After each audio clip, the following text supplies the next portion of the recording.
अस्सलाम वालेकुम नाज़रीन, this is Rida Ahmad and you are watching my Pakistan stock market updates. और हमारे साथ आज मौजूद हैं mister Yasir Yaqoob, he is the director of Wide Securities. तो आज हम उनसे करेंगे मार्केट की करंट सिचुएशन पे बात। तो चलिए करते हैं मार्केट के हवाले से बात यासिर याकूब के साथ। तो आइए उनको वेलकम करते हैं शो में। अस्सलाम वालेकुम यासिर। वालेकुम सलाम। How are you? अल्हम्दुलिल्लाह very well. Thank you so much for your precious time. तो आज मार्केट की जो करंट सिचुएशन है उसके हवाले से हम कुछ चीज़ें आपसे डिस्कस करेंगे। तो मेरा पहला क्वेश्चन आपसे ये है कि इस वक्त मार्केट में जो कंफ्यूजन है कि पेट्रोल प्राइस इंक्रीज़ होने के बाद लोग मार्केट को जो है वो बहुत नेगेटिव देख रहे हैं, तो इस बारे में आपके क्या रिव्यूज़ हैं?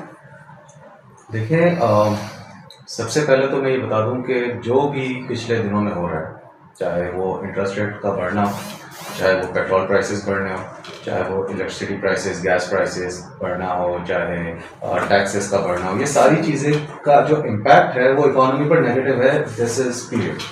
लेकिन आज की तारीख में मैं ऐसा नहीं कहूँगा। क्यों? जब आपने देखा होगा, जब पहली बार इंटरेस्ट रेट 14% से 15% जा रहा था, तो जिस दिन 15% हुआ तो उस दिन मार्केट 800 पॉइंट माइनस हो गई। जब 15 से 16 जा रहा था, तो जिस दिन 16% हुआ उस दिन मार्केट 700-800 पॉइंट वापस माइनस हुई। लेकिन इस बार स्पेशली अभी 23 जनवरी को मॉनेटरी पॉलिसी हुई, 16 से जब 17 गया तो मार्केट दूसरे दिन 400 पॉइंट प्लस हो गई। उसमें वजह क्या होगी? कोई भी एक स्टेबल इकोनॉमी के अंदर जब इंटरेस्ट रेट बढ़ेगा, जब बिजली की प्राइसेस बढ़ेंगी, गैस की प्राइसेस बढ़ेंगी, ऑयल की प्राइसेस बढ़ेंगी, जब ये चीज़ें बढ़ेंगी ना, तो इसका सीधा सीधा इम्पैक्ट एक आम आवाम के पास जाता है। इसका मतलब ये कि आम आवाम के लिए अब चीज़ें महंगी हो गई, उनका परचेसिंग पावर श्रिंक हो रहा है। 60% हमारी आम आवाम ही है। 60 नहीं है, इट्स ज़्यादातर 85 to 90% है। अगर आप आम पब्लिक जो सर्वाइव कर रही है, आम आवाम का जो मतलब है वो ये है कि सबसे पहले तो 25 करोड़ का बताया जाता है पेपर के ऊपर, जो कि नहीं है, 30 करोड़ से भी क्रॉस कर रही है इस वक्त हमारी। तो जब 3 कैटेगरीज की हम बात करते हैं, तो सबसे जो पहली कैटेगरी है आपकी जो बिजनेस करने वाली आवाम है, दैट इज 5 to 7%, 8%, जो कि मैं कहूँगा कि पूरी इकोनॉमी के अंदर हम बोले तो टैक्सेशन भी वही जनरेट हो रहा है, इकोनॉमी के अंदर प्रोडक्शन भी वही जनरेट कर रहे हैं। फिर आपकी 20% आवाम आ जाती है जो कि जॉब करने वाला तबका है। जॉब करने वाला तबका है, उसको सबसे ज़्यादा हिट हो रही है इसको, क्योंकि सबसे पहले वो जितनी सैलरी उसकी है उसमें से उसको टैक्सेस लग रहे हैं, उसके बाद उसके खर्चे बढ़ गए हैं। जो एक हाउस होल्ड पहले इजीली 1 लाख रुपए में चल जाता था, आज वो 2 लाख रुपए में नहीं चल रहा है। दैट मीन्स कि आपके जो एक्सपेंसेस है that is already has exceeded by 100%, 150%। तो अगर आज भी आपकी सैलरी अगर लाख रुपए है, तो आज की तारीख में जो सबसे पहला टारगेट एक घर का है ना, वो यही है कि मैं अपनी ज़रूरियात पहले पूरी कर लूँ। अगर एक घर के अंदर 2 बच्चे हैं, एक मियाँ एक बीवी है, उसकी ज़रूरियात सबसे पहले है। उसके बिजली का बिल क्या आने वाला है, उसकी गैस का बिल क्या आने वाला है, उसके घर के अंदर जो खाना रहा है वो क्या आने वाला है, तो उसकी जो दीगर ज़रूरत की चीज़ें हैं तो वो उनके बिल क्या हैं। अगर वो यही चीज़ें पूरी कर लेता है 1 लाख रुपये में, तो ये बहुत बड़ी गनीमत है। इसके अलावा अगर जो पहले आप ये सोचते थे कि एक जो 1 लाख रुपये वाला बंदा था कमाने वाला, तो वो ये सारे खर्चे करने के बाद भी उसके पास एटलीस्ट 30-40 हज़ार रुपए रह जाते थे कि वो एक लेजर एक्सपेंस भी अपने कर सके, सेविंग्स कर सके, लीजर एक्सपेंस कर सके, शॉपिंग कर सके, अपनी मतलब अपने आप की लिविंग स्टैंडर्ड्स को बढ़ा सके। अब वो सिनेरियोज नहीं है। तो जो हम ये कह रहे हैं कि पेट्रोल की प्राइसेस बढ़ने से क्या इम्पैक्ट होगा, इस वक्त मार्केट के ऊपर हर चीज के बढ़ने से पॉजिटिव इम्पैक्ट होगा। क्यों? क्योंकि ये सारी शराइत IMF की है। IMF की शराइत हमें जो कि बहुत पहले मान लेनी चाहिए थी, वो हमने ना मान के सिर्फ अपने आप को नुकसान ही पहुंचाया है। कि जब उसने पहली बार ये शराइत रखी थी तब हमारा डॉलर 180 रुपए का था, आज वो 280 रुपए का हो गया। ये 100 रुपए बढ़ने के बाद अगर हम आज आएंगे तो शराइत को ना मानना इज द मेन रीजन, आप ये देखिए वो भी रीजन है। या तो फिर आप ये कर लेना कि अगर आप शराइत ना मान रहे तो फिर आपके पास एक ऐसा दूसरा एक्शन प्लान और प्लान बी हो जिसकी वजह से आप ये बोले ठीक है भाई हमें जरूरत ही नहीं होगी। जब आपको मालूम है कि आप उसके बगैर, आप उनके बगैर चल ही नहीं सकते, आप उनके प्रोग्राम में अभी से नहीं पिछले 30-35 सालों से हैं, आप उनके बगैर चल ही नहीं सकते, और उसके बाद भी अगर आप ये बोलें कि हमें जरूरत नहीं है और हम क्यों किसी की शक्ल माने, तो ऐसा तो नहीं चल सकता मामला। तो खैर जिद करने की जो रिपोर्टेशन से वो आपने देख लिए कि आपका डॉलर 100 रुपए से बढ़ गया स्पीड से, आपकी इकोनॉमी में हर चीज़ बहुत महंगी हो गई है, टैक्सेशन बहुत स्पीड से बढ़ती जा रही है, अर्निंग्स बहुत स्पीड से लोगों की कम होती जा रही है। चाहे आप किसी भी सेक्टर की बात करें, चाहे किसी भी इन्वेस्टमेंट की बात करें, इसको कोई भी बिजनेस ऐसा नहीं पाकिस्तान में जो पैसे कमा रहा है। तो सबका परचेजिंग पावर बहुत इम्पैक्ट हुआ है और आगे भी 3 महीने तक होता रहेगा। ये जो प्राइसेस आज जो 35 रुपए पेट्रोल के ऊपर बढ़ाए हैं, ये बस नहीं है, ये आने वाले 2 हफ्ते में 35-40 रुपए का एक और हमें झटका मिलने वाला है। तो अगर ये आज भी पेट्रोल प्राइस अगर 246 या 250 पर लीटर हो गया, ये 280 290 रुपये पर लीटर हो जाएगा। अगर आपने ये देखा कि 2 दिन पहले डॉलर के ऊपर से कैप हटा दिया गया, जो कि डॉलर 229 230 पर इंटरबैंक ट्रेड कर रहा था, ओपन मार्केट में 260 पर ट्रेड कर रहा था, अब इंटरबैंक ही 265 हो गया, तो ओपन मार्केट आपकी ट्रेड करी 275 के ऊपर। हाँ, 30 रुपए का जो गैप था इंटरबैंक और ओपन मार्केट में, वो कम हो गया, 10 रुपए रह गए, लेकिन डॉलर अभी भी अवेलेबल नहीं है। आपके रिजर्व 3.7 बिलियन रह गए। तो ये जब चीज़ें बढ़ती हैं तो आपकी इकोनॉमी के ऊपर नेगेटिव इम्पैक्ट जरूर आता है, लेकिन आज की तारीख में नेगेटिव इम्पैक्ट होने के बावजूद भी चीज़ों के लिए बेहतर है, हमारी मार्केट के लिए बेहतर है, क्योंकि अब हम IMF की शर्तें मानना शुरू कर दी है। IMF की शर्तें मानने का मतलब ये है कि अगर हमने उनके आने से पहले सारी शराइत उनकी मान ली, तो जब उनका मार्च का रिव्यू होगा उसमें उन्होंने ये कह देना कि ठीक है, हमने पाकिस्तान को $1 बिलियन या 1.5 बिलियन या $2 बिलियन हमने रिलीज कर दिए। जैसे ही वो पैसे आएंगे, फिर हमारे सारे जो दोस्त ममालिक है, चाहे सऊदी हो, चाहे चाइना हो, चाहे वर्ल्ड बैंक हो, चाहे एशियन डेवलपमेंट बैंक, कितने भी लोग जो इंस्टीट्यूशन जो हमें पैसे देते हैं, वो सब खड़े हो जाएंगे, ठीक है IMF ने वो क्लियर कर दिया, हमें पैसा आ जाए, तो एटलीस्ट हमारे पास से 10-12 अरब डॉलर की हम इनफ्लोज एक्सपेक्ट कर सकते हैं। तो जब ये आएगा तो उस सिनेरियो में मार्केट, अब चाहे इंटरेस्ट रेट उस वक्त 18% क्यों ना हो गया हो, चाहे उस वक्त आपका ऑयल 290 रुपए क्यों ना हो गया हो, चाहे आपकी बिजली की और गैस की प्राइसेस यहाँ से 50% ऊपर बढ़ क्यों ना जाए, स्टॉक मार्केट पे पॉजिटिव इम्पैक्ट आएगा। क्यों? ताकि अब हमें ये पता चल गया है कि ये 3.7 बिलियन डॉलर्स हैं, 10-12 अरब डॉलर आ जाएंगे, हमारे रिजर्व में दोबारा 16-17 बिलियन डॉलर जाएंगे, तो जो इकोनॉमी अभी रुकी हुई है ये वापस चलना शुरू हो जाएगी। एक बार इकोनॉमी आपकी चलना शुरू हुई तो ठीक है, चीजें महंगी रहेंगी, ऐसा नहीं कि जो चीजें भी महंगी हो गई वो कोई कम नहीं चलेगी, वो एक साल तक भी नीचे नहीं आएंगी, लेकिन एटलीस्ट जब इकोनॉमी चलना शुरू होगी तो जो इस वक्त परचेसिंग पावर रुका हुआ है, जो इस वक्त स्ट्रेस, प्रोडक्शन रुकी हुई है, LCs नहीं खुल रही है, आपके पोर्ट के ऊपर इतने कंटेनर्स फंसे हुए हैं, जिसकी वजह से आप देख रहे होंगे कि जो हमारी जो मार्केट में स्टॉक के प्राइसेस हो गए हैं वो तबाहकुन हो गए। अगर मैं एक इंटरनेशनल स्टील का प्राइस 40 रुपए का देख रहा हूँ तो ये तबाहकुन है। सर्ड पाकिस्तान का रेट 52 रुपीज 53 रुपीज देख रहा हूँ, तबाहकुन रेट्स है। ये इस वजह से नहीं कि कंपनी बुरा परफॉर्म कर रही है, इस वजह से कि कंपनी के पास कोई रास्ता नहीं दिख रहा है कि हमारी इंपोर्ट्स रुकी हुई, इंपोर्ट्स खुल भी जाती है तो इतनी महंगी हो गई है कि हम कंपीट नहीं कर सक रहे हैं, और अगर हम कंपीट भी कर जाते हैं तो लोकल इकोनॉमी में इतना पैसा ही नहीं कि वो प्रोडक्ट को अफोर्ड कर सके। जहाँ पहले कंस्ट्रक्शन, आप एक घर बनाते थे, आप 8-10 हज़ार रुपए पर स्क्वायर फीट के आप कॉस्टिंग करते थे कि उसमें मेरा घर बन जाएगा पर स्क्वायर फीट। आज 18-19 हज़ार रुपए स्क्वायर फीट में घर बनाना मुश्किल हो गया। 8-9 हज़ार 10 हज़ार रुपए स्क्वायर फीट में आप टॉप ऑफ द लाइन चीजें लगा देते, इंपोर्टेड यूरोपियन स्टफ लगा देते। आज की तारीख में 18-19 हज़ार में नहीं लगा रहे इंपोर्टेड स्टफ, आप सारा वो लगा रहे जो आपकी इकोनॉमी में ऑलरेडी मौजूद है। तो वो जो स्टैंडर्ड ऑफ लिविंग है ना, वो ऑलरेडी हमारा 50% से नीचे आ गया। अगर आप ये देखें कि 100% से हमारी कॉस्टिंग बढ़ गई इन चीजों की। लेकिन जहां तक स्टॉक मार्केट का सवाल है, क्योंकि वैल्यूएशन बहुत नीचे है, अब इसके ऊपर क्यों पॉजिटिव इम्पैक्ट आ रहा है? जब मैं ये कहता हूँ कि यार ये जो पर्टिकुलर शेयर्स हैं इनकी क्या प्राइसेस हो गई हैं, आपकी डीजीकॉम 42 रुपीज, आपका इंटरनेशनल 40 रुपए, इंटरनेशनल इंडस्ट्री आपका 70 रुपए, आपके सर्ड पाकिस्तान 55 रुपए 52 रुपए। तो जैसे ही ये चीजें सॉर्ट आउट होंगी, इन चीजों को तो फॉरेन से क्या करना शुरू हो जाएंगे। क्यों? क्योंकि इनकी एलसी शुरू हो जाएंगी खुलना, जैसे ही इम्प्रूवमेंट की तरफ आ जाएंगी, इनके पास माल आ जाएगा बनाने के लिए, उनकी प्रोडक्शन स्टार्ट हो जाएगी। फिर एटलीस्ट ये होगा कि अब कितनी बेहतरी की तरफ हम जा सकते हैं। तो एटलीस्ट एक बार ये IMF आ जाता है तो हमें ये मालूम हो जाएगा कि हम यहाँ से एटलीस्ट टिल इलेक्शन टाइम, जो कि अक्टूबर समवेयर हमें दिख रहे हैं होने चाहिए, उससे पहले तो इलेक्शन लगते भी नहीं हो, तो जब तक एटलीस्ट हमारी जो इकोनॉमी है वो बेहतर की तरफ जाएगी। स्टॉक मार्केट मुझे लगता है 5-6 पॉइंट यहाँ से फिर बढ़ सकती है। यानी काफ़ी डिटेल में आपने इस क्वेश्चन का आंसर दे दिया है और काफ़ी चीज़ें क्लियर हो गई हैं। होप सो कि जैसा आप कह रहे हैं कि वैसे ही बेहतरी की तरफ चीज़ें चली जाएँ। नेक्स्ट मेरा आपसे क्वेश्चन ये है कि जिस तरह डार साहब ने कहा था कि डॉलर का रेट जो है वो 200 रुपये तक जो है वो हो जाएगा, और इसी तरह उनका ये भी कहना था कि पाकिस्तान डिफ़ॉल्ट नहीं होगा। तो एक बात तो गलत साबित हो गई कि अगर दोबारा कोई गलत साबित हो जाती है बात, इसका मार्केट में जो इन्वेस्टर्स हैं तो उनका इसके हवाले से क्या रिएक्शन होगा? दूसरी गलत बात का मतलब यही है कि पाकिस्तान डिफ़ॉल्ट हो गया। देखिए अगेन, पाकिस्तान डिफ़ॉल्ट एटलीस्ट 2024 अप्रैल से पहले नहीं हो सकता। क्योंकि जो कर्जे हमारे ऊपर है ना, उन्होंने रोल ओवर हो जाना है। इसके वजह से आपने लास्ट इंटरव्यू में यही मैंने आपको कहा था कि रोल ओवर हो जाएगा, जितना भी कर्जा रोल ओवर, क्योंकि जिसने हमें पैसे दिए ना उनके पास कोई ऑप्शन नहीं है रोल ओवर करने के अलावा। या तो फिर वो ये बोलते ठीक है माफ किया, या तो वो ये बोलते कि पाकिस्तान ठीक है हमें कर्जा नहीं दे सकता ना, तो हम ये कर देंगे, हम वो कर देंगे, हम कुछ खरीद देंगे पाकिस्तान की, हम चीजों पर कब्जा कर लेंगे। ऐसी सारी चीजें तो नहीं हो सकती ना, कोई लोकल चीजें तो चल नहीं रही है, तो एटलीस्ट कर्जों के ऊपर तो डिफॉल्ट नहीं हो सकते।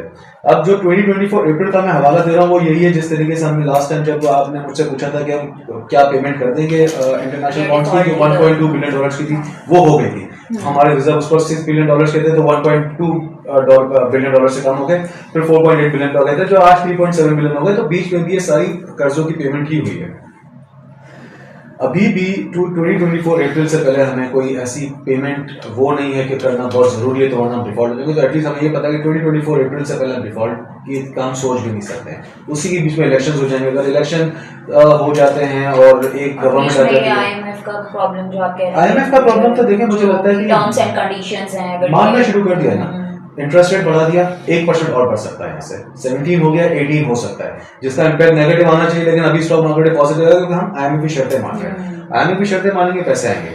अगर ये सारी शराइत हम मान लेते हैं, पेट्रोल की प्राइसेस अभी 35 रुपीज पर लीटर बढ़ चुकी है, ये यहाँ से 35-40 रुपीज पर लीटर और बढ़ेगी, या आप अगले आने वाले 10-15 दिनों में देखेंगे, तो हाँ हमारा पेट्रोल 290 रुपये पर लीटर हो जाएगा। इससे अब जाहिर सी बात है आपकी ट्रांसपोर्टेशन महंगी हो जाएगी। इसका इस वक्त अगर आपके घर पे कोई जो कि खाना पीना आ रहा है वो सब महंगा हो जाएगा, क्योंकि हर चीज में ट्रांसपोर्टेशन की जरूरत होती है। चाहे आप दूध की बात करें, चाहे आटे की बात करें, वो भी तो कहीं से ट्रांसपोर्ट हो रहा है।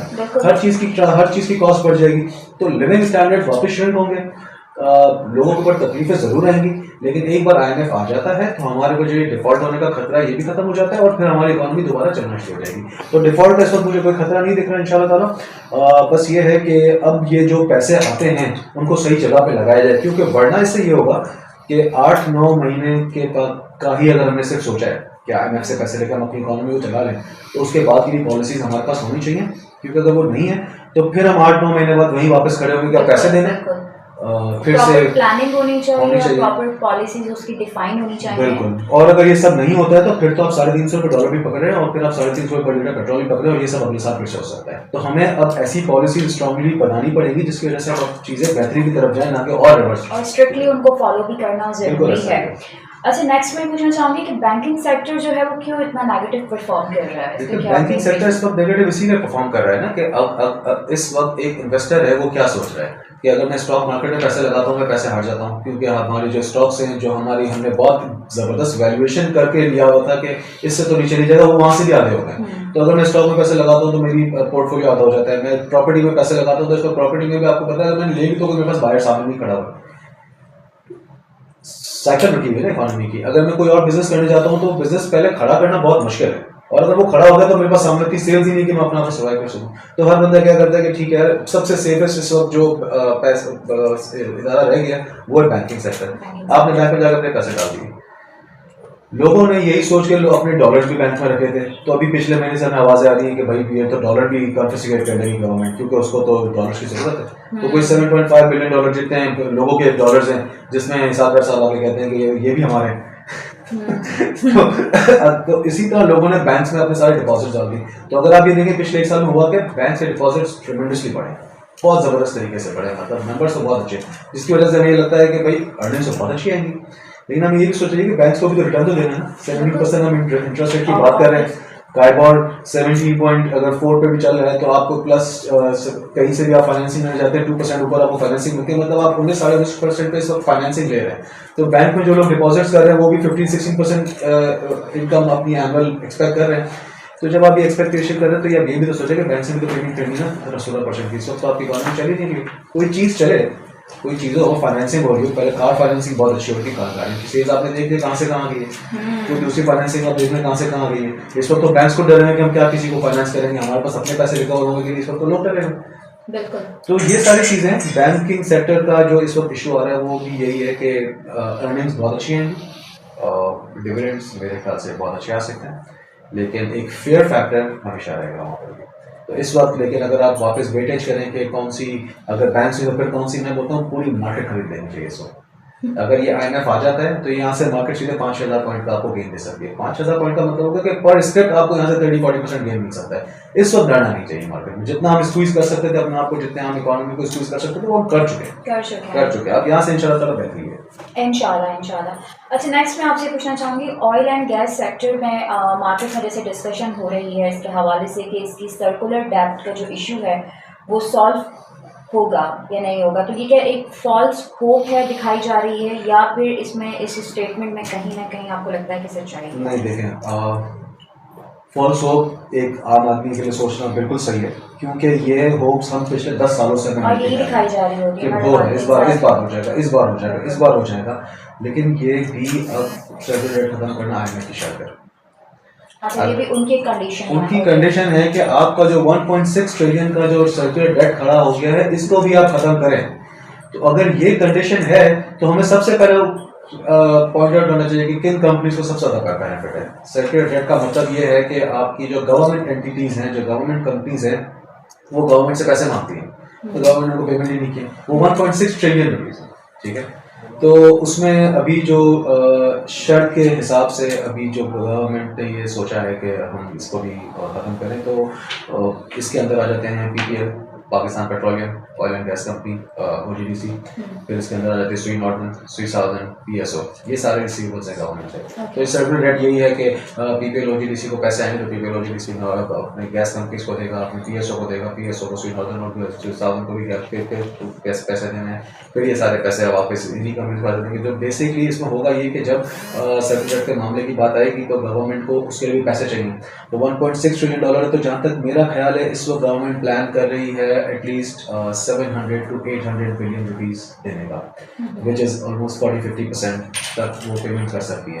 तो इसमें यही हम एक्सपेक्ट कर रहे हैं कि जब वो सर्कुलर डेट एटलीस्ट 40% 50% अगर ख़त्म करना है उसको, तो इससे हमारी जो गवर्नमेंट होल्डिंग कंपनीज हैं उनके ऊपर बड़ा पॉजिटिव इम्पैक्ट आएगा। और ये IMF की शर्त है तो ये होना ज़रूरी है। ऐसा नहीं कि इस बार भी इन्होंने ये सिर्फ एक फॉल्स होप दी है, क्योंकि पहले ही कभी IMF की शर्त इतनी स्ट्रांगली नहीं थी। अब स्ट्रांगली है कि ये चीज़ करो तो आप हमारे पास आ जाओ। अब हम जब ये देख रहे हैं कि इंटरेस्ट रेट बढ़ा दिया, हम जब ये देख रहे हैं कि डॉलर के इंटर बैंक को आपने ओपन छोड़ दिया, क्या बढ़ा दिया, तो वो 2-3 दिन में 30-40 रुपये बढ़ गया। और हम फिर ये देख रहे हैं कि आपका पेट्रोल की आज प्राइसेस बढ़ा दी, अगले 5-7-10 दिनों में और प्राइसेस बढ़ जाएंगी। जब सारी शर्तें मान ली तो ये भी मानेंगे, बिल्कुल। अगर ऑब्वियसली उनकी कंडीशन है और मेन कंडीशन है तो डेफिनेटली, तो ये हम इस बार हम बिल्कुल एक्सपेक्ट कर सकते हैं। तो यानी कि ये फॉल्स होप नहीं है, मतलब इसमें मुझे ऐसा नहीं लगता कि एटलीस्ट 30-40% तो इनको किसी भी तरीके से उतार देना चाहिए।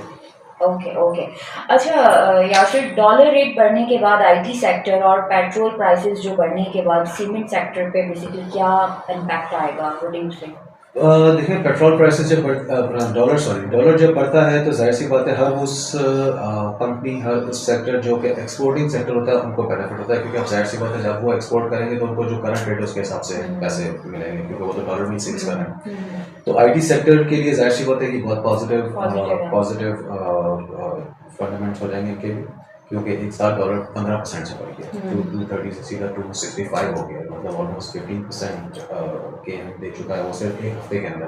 तो पॉजिटिव इम्पैक्ट है बिल्कुल हर एक्सपोर्टिंग कंपनी के लिए पॉजिटिव है। अब चाहे वो टेक्सटाइल हो, चाहे वो IT हो, चाहे वो कोई भी ऐसी कंपनी जो कि एक्सपोर्ट करी, उसके लिए फायदा है। ठीक है, बिल्कुल। पेट्रोल प्राइसेस बढ़ने की वजह से जो है वो सीमेंट सेक्टर पे क्या देखें, हर चीज़ के पेट्रोल प्राइसेस बढ़े, डॉलर बढ़े, इंटरेस्ट रेट बढ़े, सीमेंट सेक्टर के लिए बहुत ख़राब है, स्टील सेक्टर के लिए बहुत ख़राब है। लेकिन बात वो ये ना कि इस वक्त जो रेट्स आ रहे हैं, जो शेयर्स की प्राइसेस हो गई हैं, वो इतनी ज़्यादा रॉक बॉटम हो चुकी हैं कि अब मैं यहाँ पर इंस्टेड ऑफ कि ये सोचूं कि क्या यहाँ से भी कुछ खराबी आ सकती है, तो मुझे सबसे पहले अपनी वैल्यूएशन करनी चाहिए कि क्या मैं इतने रुपए में एक इंडस्ट्री लगा सकता हूँ आज की तारीख में। क्या मैं DG खान सीमेंट का अगर आज शेयर 45 रुपीज़ पर शेयर है, तो क्या 45 रुपये के हिसाब से मैं ये इंडस्ट्री लगा सकता हूँ? क्या अमरेली स्टील 18 रुपये का चल रहा है, 16 रुपये का चल रहा है, तो क्या इस हिसाब से मैं इंडस्ट्री लगा सकता हूँ? पाक इलेक्ट्रॉन 2015 में 140 रुपये का शेयर था, 10 रुपये का शेयर है, क्या 10 रुपये में पाक इलेक्ट्रॉन की इंडस्ट्री लगा सकता हूँ? मैं नहीं लगा सकता ये इंडस्ट्री। तो आज की तारीख में जो हम बोलते हैं ना वैल्यू हंटिंग तो बिल्कुल करनी चाहिए। उस सिनेरियो में अगर आपको ऐसा लगता है कि आप डिफॉल्ट हमारा बुक नहीं बनाओगे, जैसे कि मुझे लगता है हम डिफॉल्ट नहीं करेंगे, तो मेरे जैसा आदमी जिसको ये लगता हो तो मैं एटलीस्ट अपने आप को इतना स्टॉक मार्केट में इन्वेस्टेड रखूंगा कि मुझे पता है कि इतने रुपए में मैं ये इंडस्ट्री लगा सकता हूँ और मुझे मालूम है कि ये 5% डिफॉल्ट नहीं होगा। अगर ये दोनों चीज़ों में अगर मुझे खर्चा लगेगा तो फिर मैं अपने पैसे नहीं लगाऊंगा, फिर मैं अपने आप को सिक्योर रखूँगा, अपने मैं नहीं जाकर बैंक में पैसे लगाऊंगा। तो ऐसा ही है कि हर बंदे का अपना एक विजन है। मुझे ऐसा लगता है कि ये चीज़ें बेहतरी की तरफ जा रही है, तो स्टॉक मार्केट में आप इस वक्त जितनी इन्वेस्टमेंट करें मुझे लगता है कम होगी। इस एक साल में लोग जो स्टॉक मार्केट से पैसे कमा सकते हैं मेरे ख्याल से it is going to be amazing. तो आप सोच भी सकते हैं कितनी आगे जाके पॉजिटिव मूव्स देखना स्टॉक मार्केट में। Okay okay, that's great. अच्छा, इस वक्त आपने जैसे भी बताया था पहले कि पेट्रोल के प्राइस अभी फर्दर आगे भी बढ़ने के चांसेस हैं 10-15 दिन में। जैसे आपने कहा कि मज़ीद एक और शॉकिंग न्यूज़ जो है वो हमारी पब्लिक को मिलेगी सुनने को। तो जैसे इलेक्ट्रिसिटी, गैस, इनके प्राइसेस भी बढ़ रहे हैं और बहुत ज़्यादा बढ़ चुके हैं और आम आवाम बहुत परेशान है। तो ये कहाँ तक जाएंगे इनके प्राइसेस, कहाँ तक बढ़ेंगे या ये स्टॉप होंगे या कुछ बेहतरी आएगी, इस बारे में कुछ? देखें, सबसे पहले तो ये भी IMF का टारगेट ही है कि आप इतने रुपए से अपने टैक्सेस और लेवीज बढ़ा दें। तो अगर मैं अभी ये कह रहा हूँ कि और बढ़ सकती है 35-40 रुपये, तो मुझे ये मालूम है कि अभी तो IMF की कुछ शर्तें और भी हैं। वो ये है कि पेट्रोलियम के ऊपर आप अपनी लेवी लगा दें, मतलब बढ़ा दें। तो जो पहले जितनी लेवी थी उससे बढ़ा के इनको अभी 50-100 रुपये से अगर लेवी बढ़ानी है तो उसका इम्पैक्ट सीधा सीधा प्राइस के ऊपर आएगा, तो वो बढ़ जाएगी। IMF की फिर शर्त ये भी है कि बिजली के भी पैसे बढ़ाएं, IMF की शर्त है कि गैस के भी पैसे बढ़ाएं। ये सारी उनकी शर्त है। तो अभी आप ये आने वाले दिनों में देखेंगे, हो सकता है फरवरी में, नेक्स्ट मंथ ही आपको ये देखने को मिल जाए, अगले आने वाले 10-15-20 दिनों में ही, कि गैस की प्राइसेस ऑलमोस्ट 50-60% से बढ़ गई।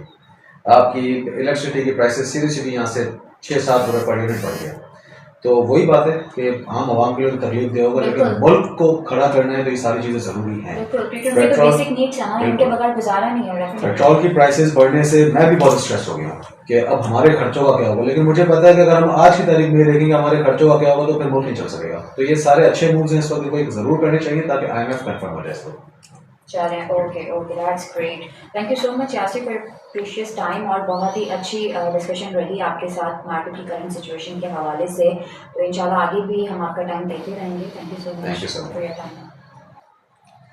जी नाज़रीन, तो हमारे साथ मौजूद थे mister Yasir Yaqoob, director of वायद सिक्योरिटीज़, और पाकिस्तान की करंट सिचुएशन पे, मार्केट की करंट सिचुएशन पे हमने काफ़ी डिटेल में उनसे बात की। आई होप आपको ये छोटा सा सेक्शन बहुत इन्फॉर्मेटिव लगा होगा और आपने बहुत कुछ सीखा होगा, और बहुत सारी चीज़ें उन्होंने पॉजिटिव होप्स भी काफ़ी इस इंटरव्यू के थ्रू जो है वो हमसे शेयर की हैं।